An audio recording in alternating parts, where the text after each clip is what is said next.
Hello friends, આજે આપણે બનાવીશું વરસાદની સિઝનમાં ગરમમાં ગરમ ખાવાની મજા આવે એવું આપણે આખા રીંગણનું ભરેલું શાક બનાવીશું, અને તે પણ એકદમ નવી ટાઈપનું અને એકદમ હેલ્ધી એવું. તો રીંગણનું શાક બનાવવા માટે અહીંયા આપણે નાની સાઈઝના રીંગણ લીધેલા છે. તો રીંગણની વચ્ચે આપણે કટ લગાવી લઈશું, જેથી અંદર આપણે મસાલો ભરવાના છીએ એટલા માટે. તો મસ્ત કૂણા માખણ જેવા રીંગણ છે અને એકદમ નાની સાઈઝના એવા છે, એટલે વચ્ચે કટ લગાવીને આપણે આ રીંગણ પાણીમાં નાખી દેવાના, નહીંતર પાણીમાં નહીં નાખો તો રીંગણ કાળા થઈ જશે. તો જેટલું શાક બનાવવું હતું એટલા આપણે રીંગણને કટ કરી લીધેલા. હવે મસાલાની તૈયારી કરીશું. તો તેના માટે લીલું લસણને આપણે સમારી લીધેલું. એના પછી એક મિક્સરના કન્ટેનરમાં શિંગદાણા નાખીશું. તો અહીંયા આપણે અરાઉન્ડ અડધો કપથી ઓછા એટલા શિંગદાણા નાખેલા. 2 ચમચી જેટલી આપણે વરિયાળી નાખીશું. બહુ જ સરસ ટેસ્ટ આવશે વરિયાળીનું. વરિયાળી નાખતા હોય તો જીરું નહીં નાખવાનું, અને જીરું નાખતા હોય તો વરિયાળી નહીં નાખવાની. હવે 2 મોટી ચમચી ભરીને વ્હાઈટ તલ નાખીશું આપણે. તો શિંગદાણા, વરિયાળી, તલ આપણે એડ કરી દીધેલા. હવે તીખાશ માટે લીલી મરચી નાખીશું, જે તીખી છે એટલે લાલ મરચું પાવડર આપણે નથી નાખવાનું, એટલે તીખાશ માટે લીલી મરચી એડ કરી દીધેલી આપણે. હવે નાખીશું લીલા ધાણા અને લીલું લસણ નાખીશું. લીલો મસાલો બનાવવાનો છે, શાક પણ આપણે લીલું જ બનાવવાનું છે. હવે સ્વાદ પ્રમાણે મસાલાના માપનું મીઠું નાખીને આ મસાલાને ક્રશ કરીને આપણે રેડી કરી લઈશું.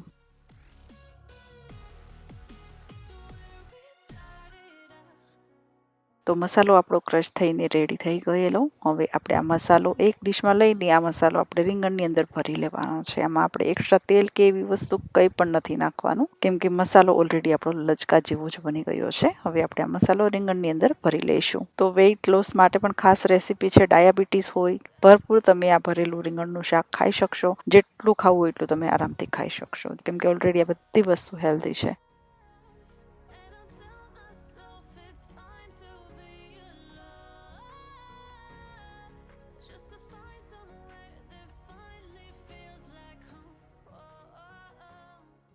તો રીંગણની અંદર સરસ રીતે મસાલો આપણે ભરી લીધેલો, અને જે એક્સ્ટ્રા વધ્યો છે ને, જ્યારે શાક બનાવીશું ને ત્યારે ઉપરથી આપણે એડ કરી દઈશું. તો મસ્ત ટેસ્ટી એવો મસાલો પણ બન્યો હતો, અને રીંગણની અંદર પણ આપણે ભરી દીધેલો. હવે ભરેલા રીંગણનું શાક બનાવવા માટે આપણે ગેસની ઉપર મૂકીશું કઢાઈ, અને કઢાઈમાં આપણે ઘી મૂકીશું ગરમ કરવા. તેલની જગ્યાએ હું અહીંયા ઘી એડ કરું છું, પણ તમારે તેલ નાખવું હોય તો પણ નાખી શકો, પણ એકદમ ઓછા તેલમાં પણ તમે બનાવી શકો. ઘી ગરમ થઈ જાય એટલે તેમાં આપણે હિંગ એડ કરી દેવાની છે. હિંગ નાખ્યા પછી આપણે રીંગણ ભરેલા મૂકી દઈશું.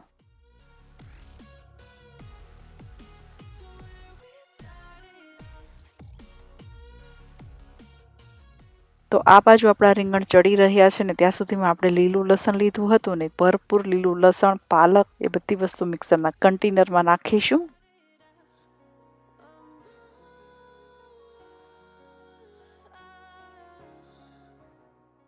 તો અહીંયા ભરપૂર લીલું લસણ એડ કરી દીધેલું, પાલક પણ એડ કરી દઈશું, અને ગ્રીન કલર જળવાઈ રહે તેના માટે લીંબુ અને મીઠું એડ કરીને થોડુંક પાણી એડ કરીને આપણે તેમની પ્યુરી બનાવી લેવાની છે, જે પ્યુરી આપણે શાકમાં નાખવાની છે. તો લીલા લસણનો ફ્લેવર બહુ જ સરસ આવે છે આ શાકની અંદર. તો લીલું લસણ ના હોય તો તેમની જગ્યાએ તમે ડ્રાય સૂકું લસણ પણ તમે એડ કરી શકો.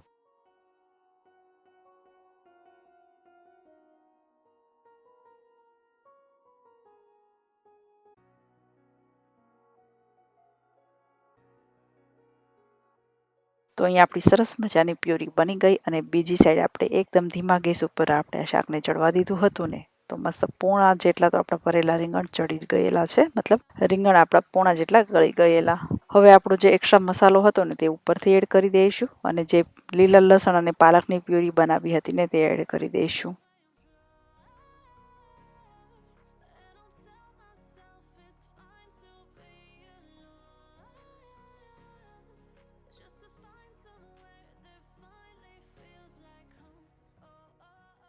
હલકે હાથે આ રીંગણને આપણે મિક્સ કરી લઈશું, અને ફરીથી એકદમ ધીમા ગેસ ઉપર આપણે આ શાકને ચડવા દઈશું. તો તમે કોઈ દિવસ આવી રીતના શાક નહીં બનાવ્યું હોય અને એક વખત આ રીતથી શાક બનાવશો ને, આંગળા ચાટતા રહી જશો, અને બાજરીના રોટલાની સાથે તો આ શાક ખાવાની મજા પડી જશે. આ શાકને એકદમ ધીમા ગેસ ઉપર અરાઉન્ડ 4 થી 5 મિનિટ માટે ચડવા દઈશું. 5 મિનિટ જેટલો ટાઈમ થયો હતો. અહીં આપણા સરસ મજાના રીંગણ ગળી ગયેલા અને મેં આ ગ્રેવીને ટેસ્ટ કરી લીધી હતી ને મસ્ત ટેસ્ટી એવી આ ગ્રેવી બની હતી. તો ગરમ ગરમ આપણે આ શાકને એક બાઉલમાં સર્વ કરી લઈશું. તો આવી રીતના તમે ડાયટ કરતા હો તો પણ તમે ભરપૂર આ શાક ખાઈ શકશો. વેઇટ લોસ માટે પણ છે, ડાયાબિટીસ વાળા લોકો માટે પણ છે, અને શિયાળાની ઠંડી હોય કે વરસાદની સિઝન હોય, બેવ સિઝનમાં આ શાક ખાવાની બહુ જ મજા આવતી હોય છે. તો ગરમમાં ગરમ આપણું ભરેલા રીંગણનું શાક બની ગયું. તો ફ્રેન્ડ્સ, અગર તમને મારી આ રેસીપી પસંદ આવે તો વિડીયોને લાઈક, શેર અને ચેનલને સબસ્ક્રાઈબ પણ કરી શકો. તો આપણે આવી રીતના નવા નવા વિડીયો લઈને મળતા રહીશું.